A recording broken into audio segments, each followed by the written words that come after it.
Hello and welcome. Let me just get set up here. Gosh, welcome today. Today we're here to talk about career reinvention. Now, a lot of the concepts, of course, cross between the different topics and videos that I speak about. You'll see a little bit of that information here. Where there's some other information that'll help you, I'll guide you to some other resources that will kind of help you as well. Let's just adjust this a little bit here and just get going and welcome you to our beginning. Hang on just one second here.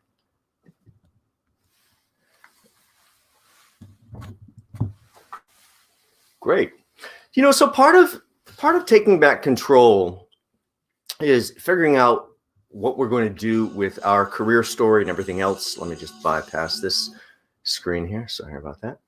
How are we going to take a number of different things that we work with that tell our story? These are marketing materials about us that have told our story one way. Now we want to tell it in a completely different way. So sure, we're going to touch on resume today, of course, but don't forget to check back for the actual resume renovation lecture. That's on Tuesday, February 9th. That'll be a 5 p.m. lecture, of course, both on my Facebook and my YouTube channel. Also coming up, the other resources that will factor into reinventing your career. Something that will help I'm doing for the New York Public Library's Job Search Central. This is next Thursday, February 11th. That's a 12 noon lecture. And that's all about the pandemic shift in job search, how you can really influence the decision maker with direct outreach. Great lecture. That one, there is a pre-sign up link right on my website. The rest you don't have to sign up in advance for. Then Tuesday, the 16th of February, I'll be back here at 5 p.m. with your Building Your Professional Network with LinkedIn and how to use it for your job search. This is all about how to transform your profile into a three-dimensional sales brochure, all about you. That naturally drives that reader to the one singular conclusion. My gosh, if I hire this person, work with this person, best business decision I make today. Of course, you're going to have to do some work on that LinkedIn with your career reinvention, today's topic. So you're going to have to think about that. Then February 18th, 12 noon, that one went by a little quick, returning to the workforce after a long break or sabbatical. And finally today, which is career reinvention. How are we going to reinvent ourselves? Well, the first thing that we're going to face is objections. Object. You don't have this. You don't have that. You don't have this industry background. You've never been in this role. You don't have the experience. You don't have this track record. By the way, I think you know everything they could raise as an objection. I suggest you make a laundry list. Maybe I'll come a little bit larger for this part of the discussion. I suggest you make a laundry list of all the reasons why they're going to try to rule you out. And let's not forget, they really would not waste oxygen if they didn't think, oh, maybe, convince me. So the objections are something, when I hear an objection, well, you don't have this background. I'm excited inside, because I realized they wouldn't be asking me, they wouldn't be challenging me if they didn't want to see what I had to say, how I put my thoughts together. They're still making judgments and deciding about me. A lot of us think it's just, well, just go after the job, we'll get the job. It doesn't really work as easy as we might think. It's not always that seamless. Hang on one second here while I try one of my adapters that is not communicating with my remote the way I might like it to. Hopefully I don't have to keep hitting that darn button the whole time. Well, a lot of us do start hitting that button. Thank goodness the remote is working.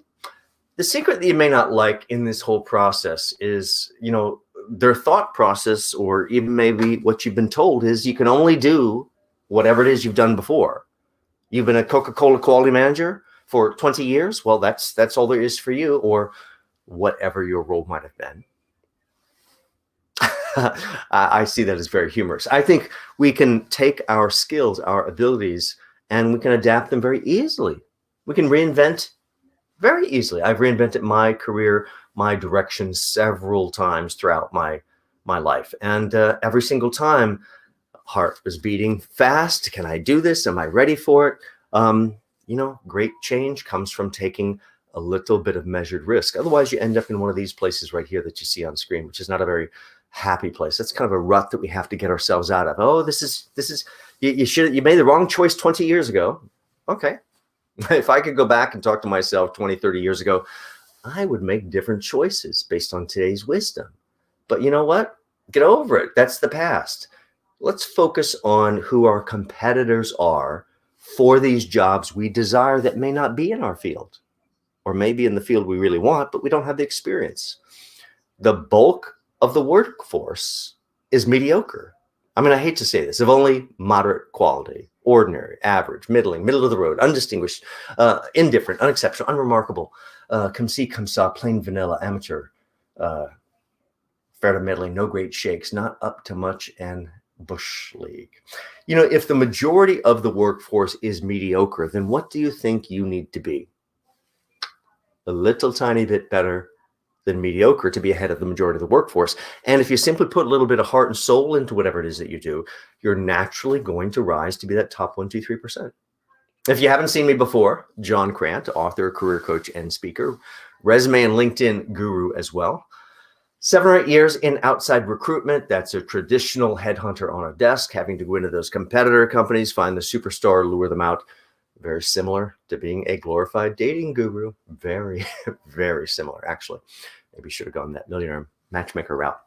Well, besides that, of course, I spent 3.5 years the entire time in recruiting as the national trainer for a 100 office recruiting system. So every single office that would hire potential recruiters, they would come into my 90-day program to teach them how hiring actually works, which is not how most people think it works, or we wouldn't need a series like this to kind of explain it all. Of course, ended up being VP over all those 100 offices before moving out on my own, really now for the last 10 years, giving talks for the New York Public Library's Job Search Central, for New York State Department of Labor at multiple locations, for Goldman Sachs 10,000 Small Businesses program, Harvard Business School Club of New York City, a bunch of the CUNY schools, and on and on and on over the years, many organizations. And in addition to that, I work one-on-one with my clients, directly helping them reinvent their resumes and LinkedIn profiles. That's where all the advice comes from. All this hands-on work, a lot of good ideas in the book. Let's take a look at that at another time, or you can stop and start the video at will to take a look at that kind of stuff. The goal, though, is to become this self-recruiter. This is the goal for the entire lecture series, not just the reinventing part for today. How is it that you're going to be this one great champion? We all need one. We all need some champion fighting and working for us in our corner. How are you going to be this one great recruiter, your champion, that represents this one great candidate, which is you? And you also have to be the strategic planner, the cheerleader, the person that picks yourself up by the bootstraps and dusts yourself off, all of those things to keep yourself motivated. Well, the bulk of it comes from networking in a very different way, which is really mostly what we tend to do on LinkedIn, and how we tend to navigate discussions in a different way, looking for information that can help us and collecting it very carefully along the way. Also involves keeping one eye on that toughest competitor imaginable, those 4, 5, 6 people that scare you out of going after that job. Now, I'm going to give you a lot to think about today, as I do in all my lectures. I do want you to keep in mind this: don't let somebody else think for yourself. Now, I live at Grand Street and FDR in Manhattan, which means in a normal non-pandemic world, I get into Chinatown pretty early in the morning sometimes, headed toward the subway, like in a normal world, like everybody else, a million things in my head, lead, follow, get out of the way, but I got to get there. And then suddenly I look up and I see this guy walking down the street with an entire hog up on his shoulder. Yeah, that's the first thing that caught my eye. I'm like, oh, look at that. If you have not been to Chinatown at 8 o'clock in the morning, I highly suggest it. You're going to see some very unusual things. So my first thought is, why isn't this guy toppling over? But he's a pretty stout guy. Second thing was his T-shirt. This is on his T-shirt. Don't let somebody else think for yourself. We're on autopilot in the modern world with our phones, our devices, or in the backseat of the car being driven around. We need to put those things down. We need to get out of the back seat, and we need to get behind that wheel, or you're never going to get to the destination that you're imagining.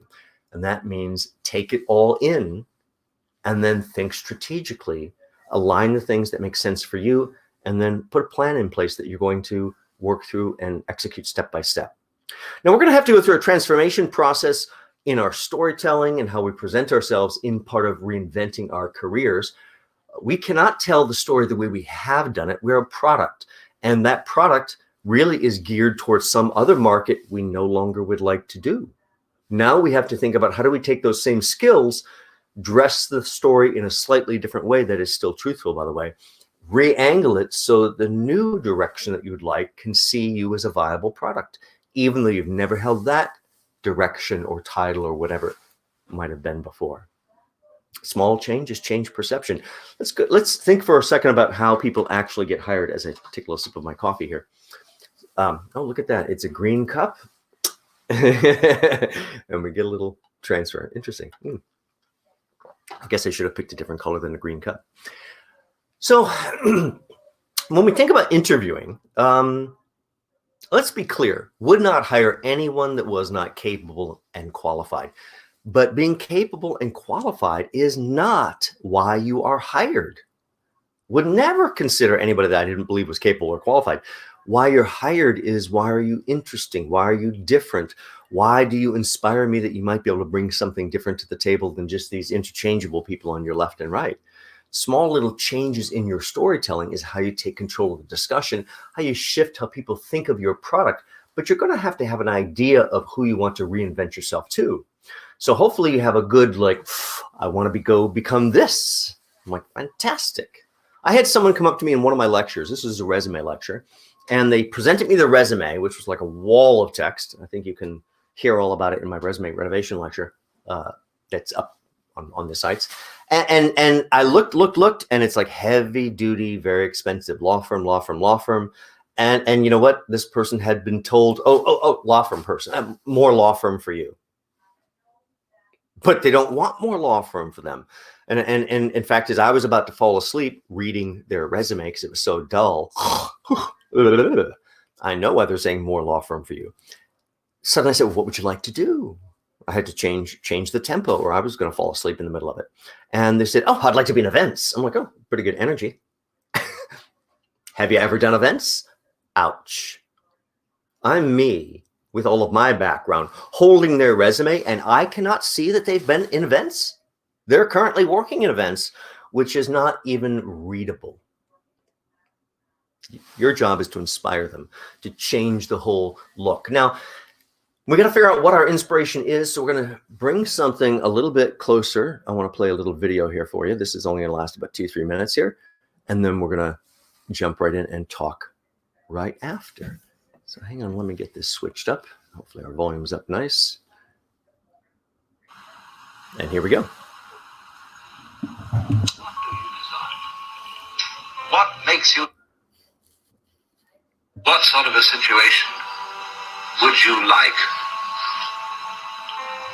Let's suppose I do this often in vocational guidance of students. They come to me and say, well, we're getting out of college and we have the faintest idea what we want to do. So I always ask the question, what would you like to do if money were no object? How would you really enjoy spending your life?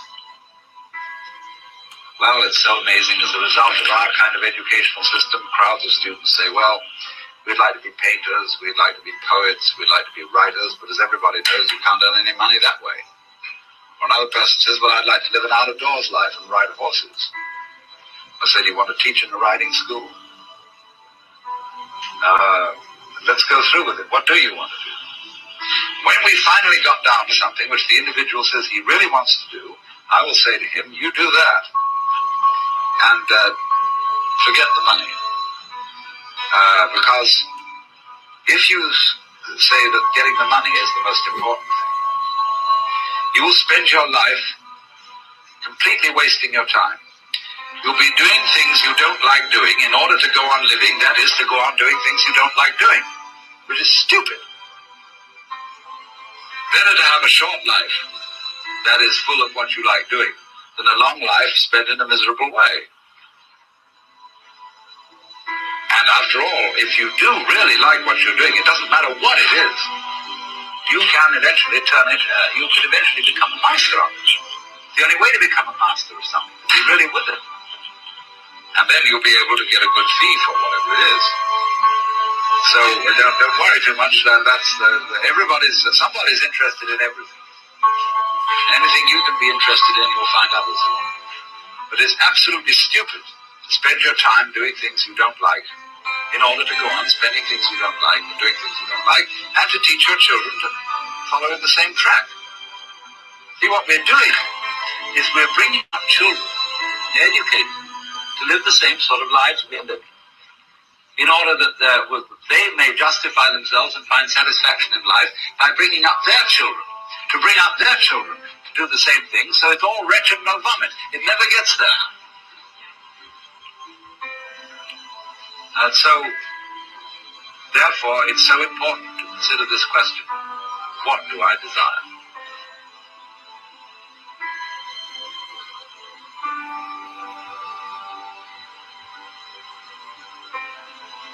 It's an interesting piece that I pulled off of Facebook, and thanks to Alan Watts, who was narrating it there. It's just about thinking about the fact that life is this banquet from one of my favorite movies. And most poor suckers are starving to death. This is from the original, the real Auntie Mame. And I know there's a lot of different films out there about Auntie Mame. There's really only one, and that's Rosalind Russell. The reason I bring this up is because this is about reinvention. This movie's about reinvention. This lecture is about reinvention. And, Auntie Mame, although being an amazingly entertaining film, great lessons about putting assumptions aside and reinventing yourself. Now, the basic storyline is someone that has a great deal of wealth, and then the stock market crash of 29 hits, everybody loses all their wealth, and then suddenly this person that previously had a lot of wealth had to reinvent themselves and figure out how are they going to move forward, how are they going to be all these different things. I think what you really need to do is go back and maybe do a deep dive interview. Now, this is something I do with my clients every time I reinvent a resume or reinvent the LinkedIn profile. We go back and rediscover every single thing they have touched in their potential work life. I mean, like you saw on screen there, have you been a shoplifting monitor or a stock person, or maybe you've worked at the counter, or a business owner or a student or a retail manager, or maybe a digital services bureau tech or computer services manager. Go back and find every single piece. Maybe you've been a general manager in retail, or maybe you've been a recruiter and headhunter, a recruiting trainer. I think you may have figured out where this is going. A recruiting training manager. Maybe you've been a VP over 100 office company. Maybe you founded 2 companies. This is every piece of my background, right back to being the stock person or the shoplifting monitor as his very first things. Now, those aren't typically things that you would want to list out, but yes, you have to put things there. You have to figure out what is your story, what has your journey been, and all those things have fed into who I have become today. I had to reinvent myself several times with this list. If I can get the right direction. There we go. I always get flipped around there. Several times with this list here, sit and go, well, how do I go from this to the next level? How do I take this background and become something else? Every single time growing until, how do I take all of that and do something very, very new? The way I reinvented myself 10, 12 years ago with SelfRecruiter. How do I take all that recruiting background, all that expertise, and go do something else? A lot of my friends, by the way, when I was making my transformation to what you see now, right before the book came out for a little pre-celebration dinner with my closest friends, and they're like, now, what is this? You're going to become what? You're going to become an expert? I'm like, what? Hello? You are my closest friends in the world, and you don't already realize I'm an expert? That's a problem in communicating your branding and your value. My closest friends didn't understand my value. How could anybody else? This is maybe what you have to do, is figure out how you're going to teach them how to select you, this person with a very unique background, going after a different role. And you're going to have to inspire them. Yes, you may not be the cookie cutter, perfect, interchangeable, but you don't really always have to be. Yes, it can be easier to also have that background in addition to being special. If you're only interchangeable, we can pay you less. Now, you changing careers or changing directions, you can't necessarily be completely interchangeable, but you can think about the qualities, the skills, the things, the projects you've touched that may illustrate your interchangeability. So yes, they have to see that you're adaptable, interchangeable, and still special in some way. And that's what makes you tick. What are you all about? Don't miss my LinkedIn lecture to make sure to understand how you push that story to another level visually with your LinkedIn profile.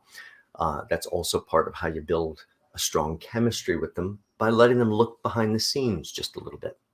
Now, as we think about this dramatic change that we're going to have to go through in storytelling, I think you have to start from the very beginning. Assume you know nothing, close down for inventory. You ever go to one of your favorite stores and that day they have the doors locked, the lights are all on, closed for inventory. They're counting everything in there. They have a computer record of what's in the store, and yet they need a physical record. They feel something might have fallen by the wayside, been dismissed, forgotten, walked out the door, who knows what. You have to do the same thing. By the way, this is what I do with my clients. When a client hires me to reinvent their resume or reinvent their LinkedIn profile, which of course I build out myself, how can I do it? How can I reinvent their story without rediscovering it? And if I only listen to what they tell me, I'm going to get the same story they've always told. So it's my job to really understand, what did they forget? What are they not telling me? And so go back and do this deep dive interview with yourself, interrogate yourself, cross-examine yourself, and then figure out what your story really is. Yes, we do really want you to be capable and qualified. That's really important. But that is not the sell piece. That is expected. It is expected to be there, but that's not the icing, the drizzle, the sparkle. So how are you interesting? What makes you tick? Which could be part of your work-life story, could also be part of your non-work life story. More on that on the LinkedIn and the social media marketing lecture that I just did the other day. All those are still available. You can watch them as you need to. So once I get these 8 or 9 pages of interrogation notes where I've cross-examined myself, I've discovered everything, the simplest way to begin is to grab a highlighter and now be very, very stingy. Everything on the papers here, you're so attracted to, you're so attached to. Oh my gosh, it's all my story. I love it. I get it. But we only highlight the nuggets of gold, the drops of perfume, the ruby, diamond, emerald. Very stingy. Now the highlighted pieces will help you understand the core items that have to go onto the resume, have to go onto the LinkedIn profile. The rest of it, you're going to have to filter through this one simple question. And if you've seen my other lectures, you certainly know it. That is, why is it going to be the very best business decision they're going to make today if they choose to hire you? Things that answer this question become part of the story. Things that have no effect on this question do not become part of the story. It's a very slippery slope to everything in the kitchen sink, and that dilutes the focus of your story. We're this product. They have to have a crystal clear view of who we are, what we are. If they're supposed to have a crystal clear view, you're going to have a crystal clear view. You're going to have to know yourself, know why you're more valuable than all the other folks out there. Part of how you might discover that or might get there is really, if you don't have the idea already, is to figure out, well, let's do a little fact finding. Let's do a little searching of the heart here. What do I love to do? Do I do it well? I'll tell you one thing I love to do. I love to sing. And no one, I don't think, that's watching has heard John sing. There's a reason for that. Look at what's next on the list. I don't do it well. Look at what's next on the list. No one would pay me to sing. Am I passionate about it? I am. I love it. It lifts the soul. But you know what? I'm not. I guess I'm not that kind of a performer. So we do have to be realistic. Can't just go down this road to some pipe dream. Do we love it? Can we get paid? Is it close to my own passion? Do I have the skills to do it? Look at that very last thing here. What else am I afraid of? Boy, that can lead you to the right places. Sometimes we don't understand how powerful it really is. I say it quite a lot in my lectures. In reality, I'm shy and introverted, which makes all of my friends laugh because they've never seen it and they can't imagine it. But regardless of what I show you inside, it doesn't change what's there. So yes, I've gotten past it. But if we backed up quite a lot of years, I would have been absolutely horrified at the concept of becoming a public speaker. I can remember having to take my first speech class, and it was a requirement. I needed to take this other advanced class that I really wanted. It required a speech class. I'm like, that's so basic. Why do I need that? I'm like, okay, I'll go take it. And my gosh, the stress, the strain, the anxiety, the shaking hands at the podium. I was nauseous. I get up there for my turn, and all I did really was follow the recipe. It was a basic recipe of how you make a talk work with the right interactive visuals, with the right audience engagement, with the right distraction so people don't fall asleep. with the right level of ease. And so I did my best to follow that recipe, really holding the podium the whole time so they wouldn't see me shake. And when I got done, a couple of students were like, "Oh my gosh, that was fantastic. Oh my gosh, that was terrific." I'm like, "Are you sick?" That was terrible. I guess it was pretty good compared to some of the others, but terrified in that moment. I could never have imagined doing what I do today. So afraid to be in front of people. Maybe there's some special talent for you. Don't be afraid of the things you're afraid of. Maybe look at them and realize there's a reason, because a little bit of fear is close to success as well. We have to get near the edge. Another graphic pulled off of Facebook. I think you've probably seen this one before. I just want you to have another visual to think about. The closer you can get to this bliss point in the dead center, this balance between all of these items, the more you'll get to the right harmony of getting compensated versus doing it as a charity or a vocation and those kinds of things. Plus, we have to add in another idea, and that is which employers, as I'm reinventing myself, which employers would benefit from me or my skill set first. That's whatever I bring to the table. Forget the old jobs I did, but let's think about what tools did those old jobs provide me? What skills, what abilities do I have? And who could really utilize that? Is there someone that talks to the same type of clients? Is there someone that works with vendors that deal with these type of clients? You have to look for natural connections in so many ways. If you're familiar with a certain group of individuals, there's probably another type of company that would like to go after those same individuals, and you could be valuable to them. But you're going to have to put your thinking cap on as you reinvent yourself. Another thing that we have to add, of course, is why are we interesting and what makes us tick? I believe this one is so important. It is actually solved, in my case, as a drop down on my menu for my website. Now, the drop down menus on a website typically indicate, well, that must be pretty important. Web space right there. Okay, yeah, definitely. If you click on my Instagram on my website, what you see is absolutely nothing to do with what I do professionally. Why is there? Why are you interesting? What makes you tick? It answers that question. So it's me hiking up the Hudson Valley. It's me climbing Half Dome out in Yosemite. It's me taking on various levels of challenge. Everything's challenge related. Pictures from when I almost died a year ago, August in the California desert at 108 degrees, making a wrong turn, no matter how much planning in advance I'd done. Of course, I was also doing a hike that I was advised not to do in August, but my only time there. So why are you interesting? How are you going to chameleon yourself and your story to something that will appeal to them? These are all chameleons, and yet they would all have appeal to a different audience. You've got to think about where is your interest, what is that audience interested in, and how do I adapt my story and shift it into a new direction. By the way, if that part is troubling to you, I certainly know a really good career coach that can help you reinvent your resume or LinkedIn profile.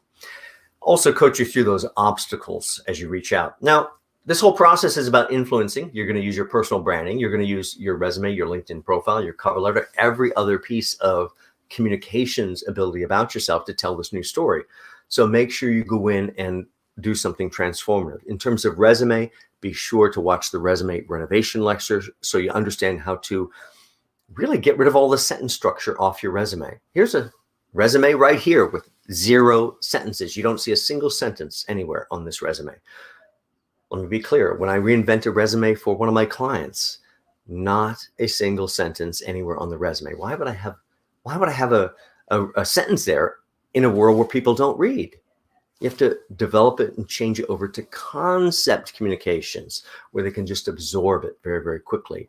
And you have to understand that small little changes, including this formatting, including a shift in what part of the story you talk about, begin to change everything.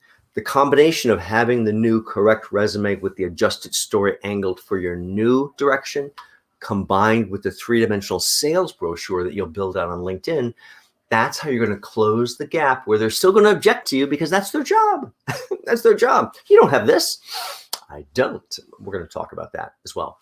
But it has to sing your praises. It has to close the gap in their mind so they see the potential. The other things in branding that can help you is, of course, your signature block. Your signature block can speak volumes about you. Very, very important. Even if it's a basic signature block like these, this last 2 lines here, motivate them at the same time. Connect with me on LinkedIn at. Or take it as much as you'd like. Here's my ridiculously large email signature. If you haven't, we'll take that full screen here for a second so you can see it bigger, in case you want to see it a little bit bigger. Gosh, grew up Catholic. So much guilt. First, when I wrote this, I wrote this all out. I'm like, oh my gosh, what's my mother going to think? Wow, looks like you made it. It's tough. But if you earned it, if you built it, it's yours. And you also need to use it. This is your asset. This is your story. And you have to have the confidence to own it. Now, once we've reinvented our story, we reinvent our LinkedIn profile, we reinvent our resume, we then have to use digital marketing tools to spread that new you out there to the world. That is LinkedIn. In my view, it certainly is also Twitter as a one-way marketing vehicle, so it can be searched. Facebook and other things, well, we have to think very, very carefully. I'd say Facebook is not right for most people, the vast majority in their career. Most of us, we just cannot self-edit. Maybe I have, 2, 3, 4% of my clients that use Facebook for career. But again, a very high degree of self-editing is required. Now, in terms of branding your career in a new way, I don't know how much you may have done of this before. You don't have to change the past. You simply are going to update all the materials that are in place. And then you put together a social media marketing campaign. And that lecture I just had on Tuesday, and the link is available on Facebook and YouTube. And you begin and construct a social media marketing campaign to flow across all of your chosen sites, certainly LinkedIn, certainly Twitter, maybe Instagram, maybe another platform, 2, 3, maybe 4, whatever you can manage. Don't go too thin. And then you have to think about how you go and find the articles, books, and events about the new direction you'd like to go. What's going on in the new field? Who are the players in the new field? What are the challenges over there? And you begin to share those, just like you see here, systematically until you are living and breathing the new direction. It doesn't really matter that you haven't done the new direction. You're living and breathing it. The whole plan of how to put that together is in my lecture from Tuesday. So the social media marketing and job search, and that's out there and available. That'll help you a lot. Takes all of just 2 total minutes if you do the homework. Homework takes about 2 hours. Can't get around the homework. But if you do the actual homework, invest that time, then it only takes about 2 total minutes per day to effectively manage a social media marketing campaign that will change the perception of you. Small things change everything. So just a little snippet. Remember to go back and watch the social media marketing for job search lecture that will take you in much more detail. But the general overview that you need to think about is it's as simple as building a list, which you can put in a basic text document, of 25 or 30 items that you could potentially share. I go to Google. I click the news tab. Now I'm searching within Google News, and I put in the name of companies, the name of certain challenges and phrases, different things going on in your industry, until I sift around. And what is in the results? All news articles that happen to touch on or mention those things. I now pick out a handful of articles that talk about the new space. Then I go into Amazon or Barnes & Noble, whatever you like, and I go in and find the right books for my new direction, my new space. And I go in and in some of the event setups, and I go and look for the virtual events that are going on the next 30, 60, 90 days. And I begin to collect those. Whether it's a book, article, or event, every one of them has a URL, a link. Now I can share the link, I can share the title in quotes, and I can stick in front of it 4, 5, 6 words of my opinion. And then I can share this 4 to 6 times per day, like breathing. Oh, copy, paste, share. Oh, copy, paste, share. At lunchtime, copy, paste, share. You get how it is and how easy it is. Be persuasive. That's your job. You are supposed to be the champion of you, not waiting for someone else to say, oh, good job. Information is the new currency. And I talk a lot about this in the LinkedIn lecture, typically from an extraction standpoint. How do we extract information from LinkedIn that could help us in our job search, make our job search and our career moves easier?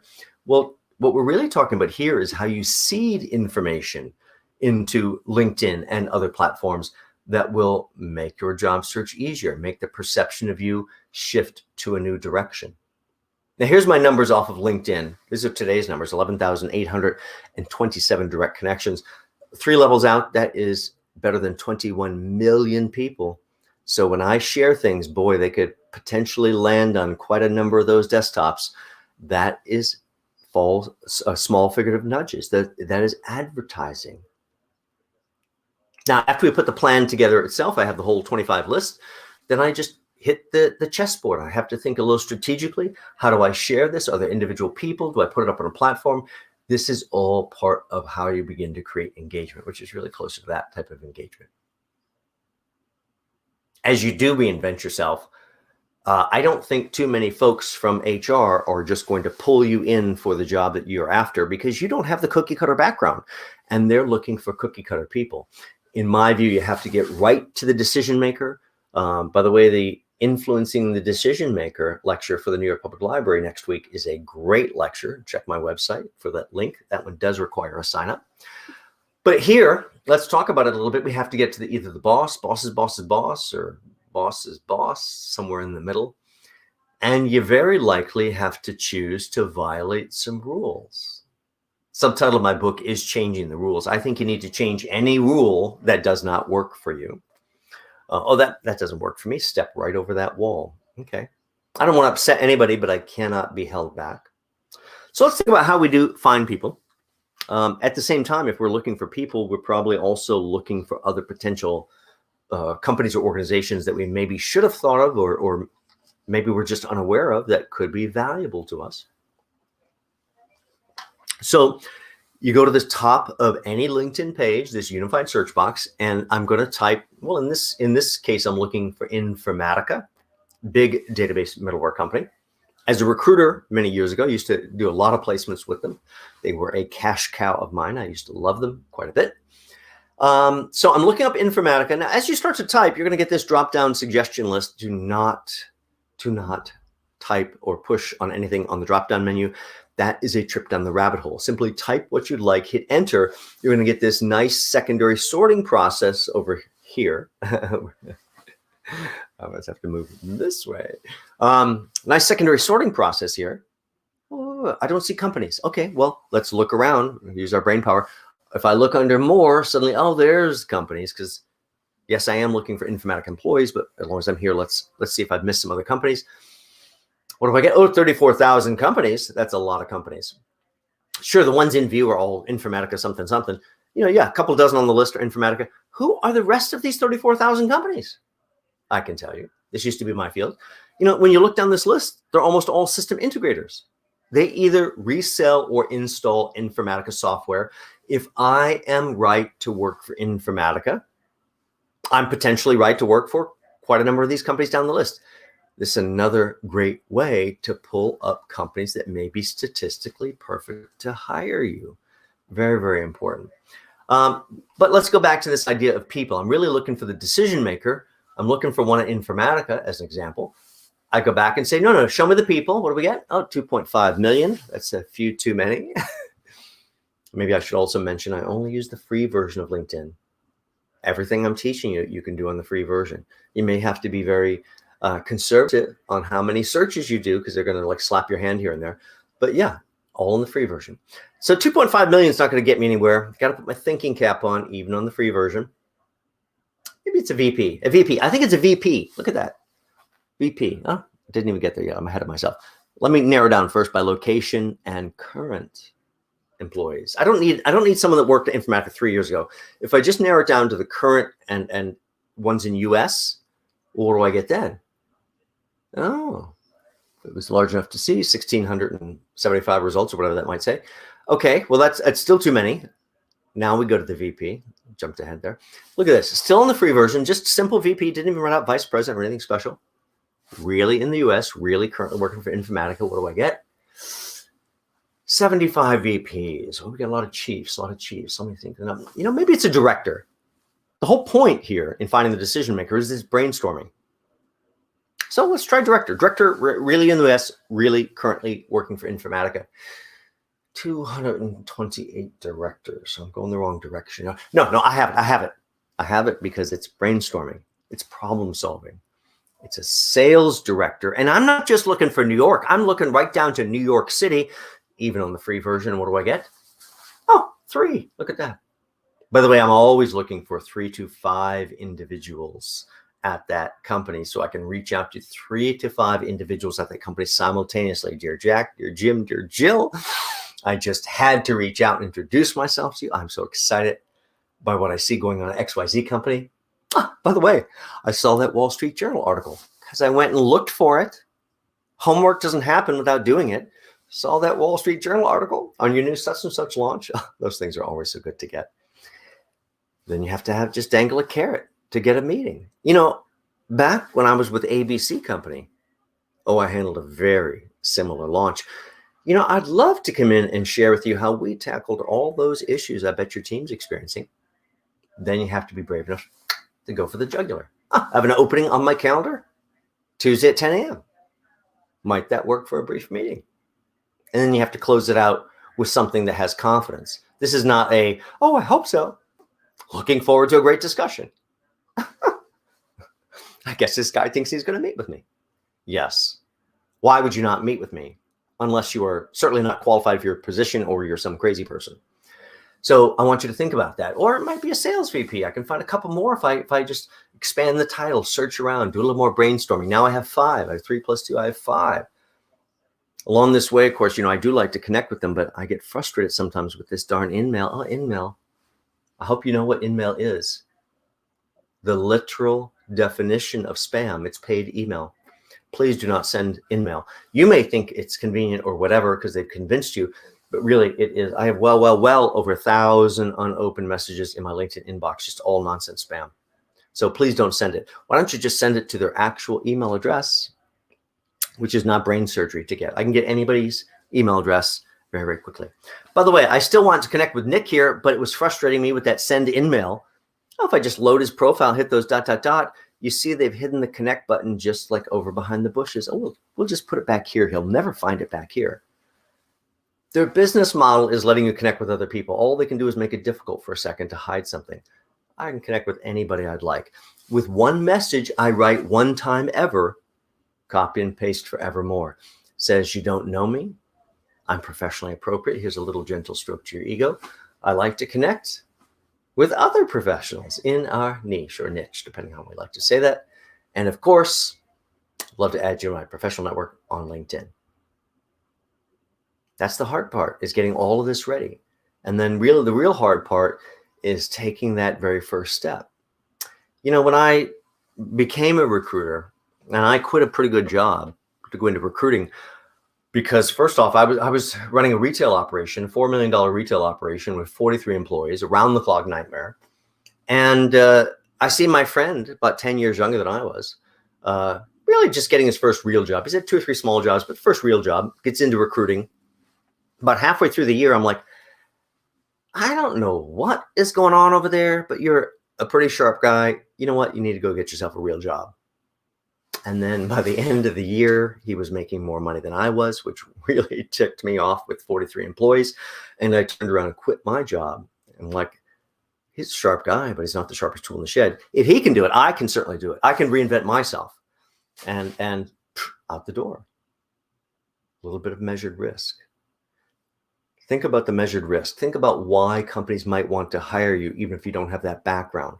How can you spark some imagination about how you can take your skill set and use it in a slightly different way?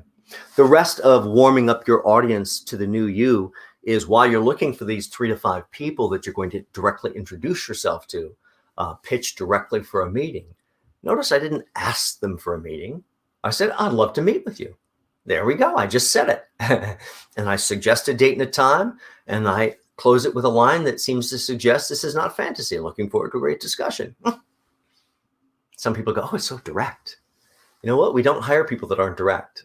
We hire timid people and people that stay within the boundaries only when we're forced to. So part of the rest of this process is, as you're narrowing down to the 3 to 5 people you're looking for, I'm going to collect 25 or 30 total people in that process that are, some of them are down the food chain, up the food chain. Don't be shy, up. Top down selling, very important. Left and right into other departments. Nice healthy mix of 25 to 30 people. I probably have everybody that I would normally interact with in a non-pandemic world. There they are. I could warm up my audience by opening their LinkedIn profiles. You trigger a marketing event as having looked at them. Oh, 6 people have looked at you. Who's looked at me? If you've not looked before, you will look now. Once you look, you can't stop looking. So you use this device as a marketing tool for yourself to slyly market yourself behind the firewall of the company to the 25 to 30 people that surround that job, up, down, left, right. Now, I asked them to connect. The basic message you just heard: you don't know me, professionally appropriate, here's a little stroke to the ego. And then key is you do not wait for an answer.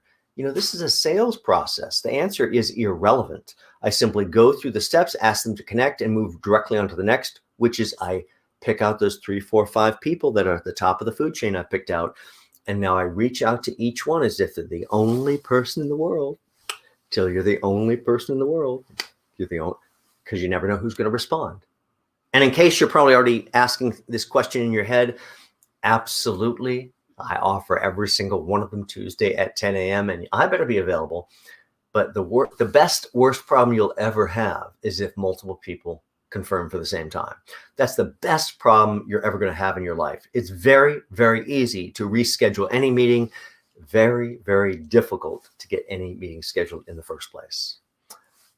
Your job then is to dazzle them, get them to either create this new job, see this avenue with your background, and realize they can get a very different result, or they could stick with what they know and typically get some of the same problems just inherited from another organization, or they could go with someone that has a true passion and all the expertise that really has a fire to take this position into a new direction. That's compelling. That's your job. You need to be persuasive. You need to be confident. You need to be knowledgeable. And more than anything, you have to be ready. If you are not ready, how are you going to fill up your plate? This is a banquet. Do not starve. Let's go out there and get our piece. By the way, I highly recommend watching Anti-Mame. It is going to help you a lot. Be sure it's the 1958 Rosalind Russell version. There is no other version that is better. Career reinvention. I think you have a good idea of how to begin your career in reinvention. Hopefully you will come back and join me for the other lectures. Just remember, Tuesdays always are at 5 p.m. Thursdays are always at 12 noon, and a lot going on. Calendar, of course, is at SelfRecruiter.com. And if you need help in your job search, whether be it on the planning, the negotiations, getting ready for your interview, or resetting your career branding itself across your resume and LinkedIn profile, reach out to me anytime. Packages are all on my website. And if you need to have a little discussion before you select which one is right for you, send me a quick email and we'll set up a time to talk. Hopefully you have a great start to your year, and don't take no for an answer. Let's get out there and reinvent ourselves. Take care and have a good rest of your afternoon.